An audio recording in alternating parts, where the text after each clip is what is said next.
Hey everyone, welcome back to episode 3 of the Hellcats. First episodes 1 and 2, we had a chance to go into Maura's story, which is incredible, and my story. And so now for episode 3, what we want to do is take a little bit of a deep dive into patriotism, what that means for both of us, and what it means to be patriotic in America right now.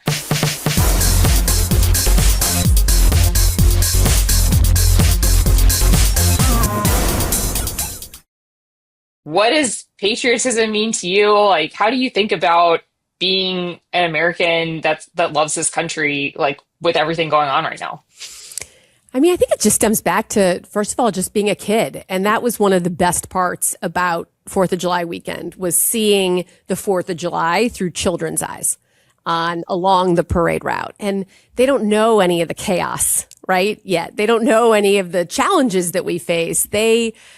They just see the flag and they see people together in a community, celebrating our country, enjoying our freedoms, and finding community with family and with one another, and focused on not what divides us, but what unites us. I think to me, at the end of the day, we're all Americans, we're on the same team, and I think we do have more in common than divides us. And so it's about, at the end of the day, we just want our kids to be better off than we were. And like, that's ultimately it, is, are we leaving this nation better off for the next generation? I think that's largely, if you get people to zoom out, I think that's what most people want. And so it's about, okay, how do we get there? But I think that that's the beauty of this country, is like all of us working to make it better for, the next generation that's coming along. I agree with you. You talk to most people just being out there this weekend, and the sense of why America is great is the hope for their kids. And it's, what I hear from people isn't about it like a Democratic issue or a Republican issue. It's wanting our kids to go to good schools, that in communities that are safe, wanting to breathe, clean air and drink clean water, wanting to have healthcare that's affordable. Yeah. I mean, I will say, I do think that right now, if you ask people, like, are your kids getting better off than you are? A lot of them would say no. And it's like, when I talk to people that are early in career, that are just graduating from college or whatever, the job market sucks for them. They can't afford an apartment. I have people that are like, I'm never going to be able to buy a house. And so to me, I think that's why we need to have solutions to these problems. Because if you're 22 and you're looking at this and you're like, there's no way I can do what my parents did. Yeah. Like, that just doesn't feel fair or right. And so I think to me, it's about recognizing, like, that's the promise of America. Like that what we're talking about is the American dream. So how do we make sure that people can do it? And I think it's about, like, that's, to me, that's what's patriotic, is like fighting for this country. And like, to your point, like, it's always been country over party, and both of us put our lives on the line for this country. And so it's about, okay, how do we make sure that we are leaving it better off for like our kids and, people that are coming up. NATO is in the news this week. So, Donald Trump is supposed to meet with President Zelensky about the war that's going on in Ukraine. It looks like there's supposed to be a bunch of deals that are getting announced. They're going to be worth billions of dollars, which we don't have any information about. A lot of people ask me about what I think about NATO, and I always say they're one of our most incredibly important allies. But yeah, I would love to hear your thoughts too, because I just think it's something that is incredibly important, and we need to make sure we're continuing to strengthen our relationships with our allies. Well, I think that's exactly right. I mean, NATO is so critical to the U.S. security, not only, our mutual security with Europe, but global security, and the role of the United States plays in the world. And it was interesting. I was reading a piece by former National Security Advisor John Bolton today in the New York Times. And of course, he, served under President George W. Bush, and then was National Security Advisor right under Trump. And he was talking about how his advice for NATO countries was to sort of just appease Trump, get out of there unscathed, because that's how important NATO is to the security of its member countries. And because Trump has threatened it so much, his advice, having worked for the guy, was don't poke the bear.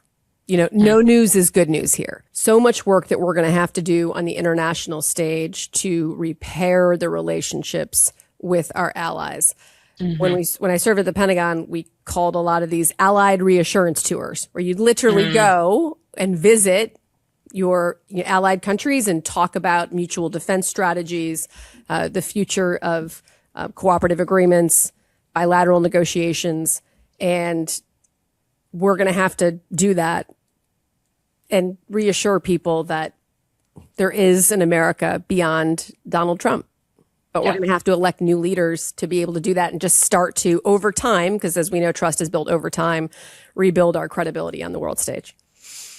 Yeah, no, absolutely. I mean, that's where my mind goes to. It's just we have to, it's going to take time to be able to rebuild these relationships, but we have to show that the United States is a reliable partner because ultimately that's where our strength comes. And, NATO came to our aid after 9/11. And so it's one of those things where we've seen countries come to the aid of the United States. And so we owe it to our NATO allies to make sure we're supporting them as well. So, well, and I think we've seen time and time again that this push, particularly by the president for, an isolationist policy is just not the best thing for us or realistic in an interconnected global community. Well, and I think the other thing too, to your point, is like this is not happening in a vacuum. And what we are doing by what we're seeing with, America's soft power erosion around the world is we are creating an opportunity for China to step right in. And so I think it's also important for people to understand that these actions are not without consequence. And so what is happening right now is going to have long-term implications for the stability of the world. There were a number of rulings that came out of the Supreme Court last week. One of them was around gun control. And so one of the rulings, essentially what the Supreme Court said is they struck down a law in Hawaii that required gun owners to get permission before they can carry a concealed firearm onto private property. I'll just say, like, for me, this is something that I care deeply about. Both of us have deployed and we have used and trained and, qualified. Personally, I've trained people how to use weapons of war. I flew with them on my aircraft. And also we're both moms to young kids. And like every day when I drop my kids off, I leave on a really positive note because I know they may not come home at the end of the day. And it's just unacceptable that we have failed to solve this gun violence crisis in this country. And so to me, just seeing this from the Supreme Court kind of moving us in the opposite direction of where I think we should be going is, disheartening. But yeah, I don't know. I mean, I'm curious what you think about it too. Yeah, I was reading earlier today around this issue that, gun violence is the number one killer of children in the United States. And just, we have to do better. I do think, and I have hope that if and when we are able to get what are common sense reforms passed, I think it's going to be veterans in Congress, frankly, that lead it. What's your favorite 4th of July memory? Were you ever deployed on 4th of July? Do you remember? Like, I'm just curious, like, do you have a good favorite memory? It has always been one of my favorite holidays. It's always been one of my favorite holidays. It's a good one. Yeah. I love it. When I was a kid, there was this big 4th of July parade in the town that I lived. We would always go and my cousins would be there and friends would be there. And and it was so patriotic and it was just celebrating the country and it was about something way bigger than any one of us. And I loved that. I loved it. I was deployed in the Iraq War during the 4th of July. And I remember, I'm almost embarrassed to admit this, but I remember waking up, I remember it very, very well, very clearly. And it was 21 years ago now. I remember waking up that morning and at first feeling admittedly sad and a little homesick because we had these really incredible family traditions on the 4th of July. And then I kind of had this moment of like, wait a minute, Maura, that this is what your Marines are doing here. Like, this is what this is about.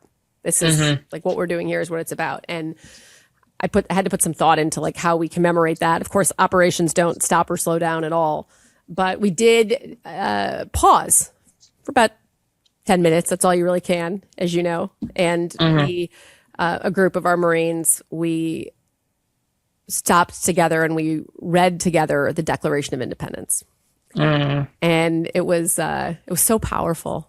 It was really powerful, just that moment. And then, of course, it was back to like business as usual and everything. But just to stop and that moment where it kind of hits you, like you were saying, about wearing the flag and knowing that you are fighting for your country and representing your country on foreign soil, and the honor, the humility of that, leading Marines doing that, that was pretty powerful.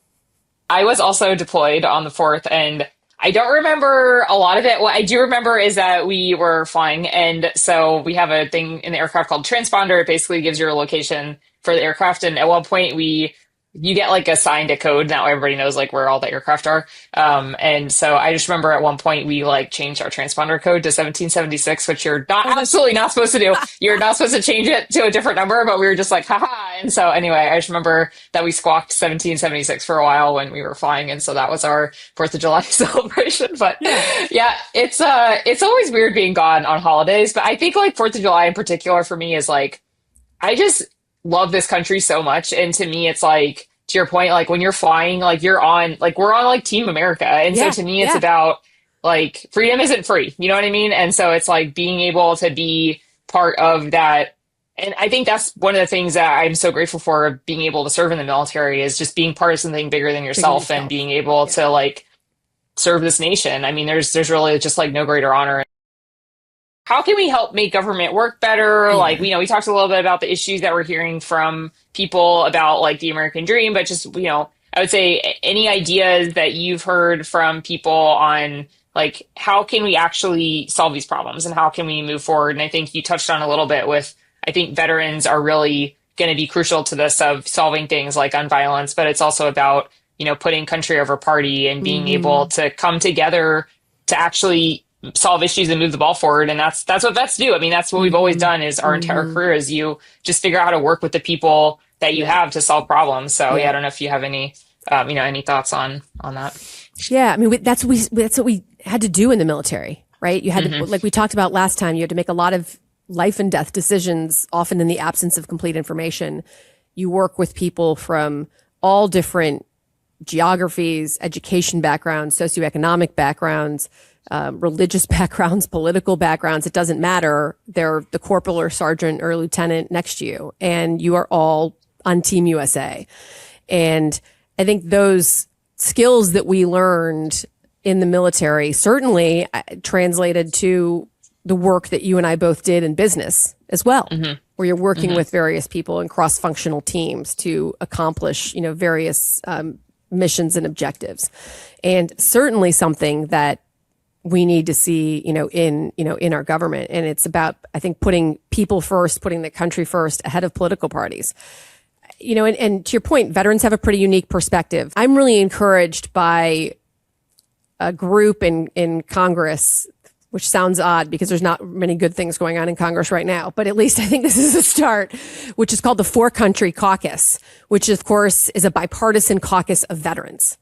And one of the things I learned about this group was that in order to join, you can't just, they don't just admit any veteran. You have to promise to take a pledge to co-sponsor at least one piece of legislation with a member of the opposite party. And they do these monthly events. I guess over Memorial Day weekend, they all got together and washed the Vietnam Wall to pay their respects to, our fallen brothers and sisters from the Vietnam War. And even just the image of that I saw in a newsletter that they sent of, Republicans and Democrats standing next to each other, people who had worn the uniform of our country, washing that wall. I mean, as a veteran, made me so hopeful.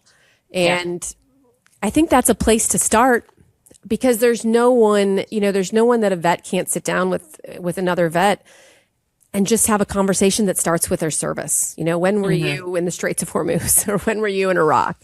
And so that does give me a lot of hope because there's that shared history, the shared purpose, the shared commitment to service, the shared love of our country, and the shared commitment to being a part of something bigger than yourself. I still believe our brightest days as a nation are ahead of us. And so I'm excited to see where the next 250 years takes us.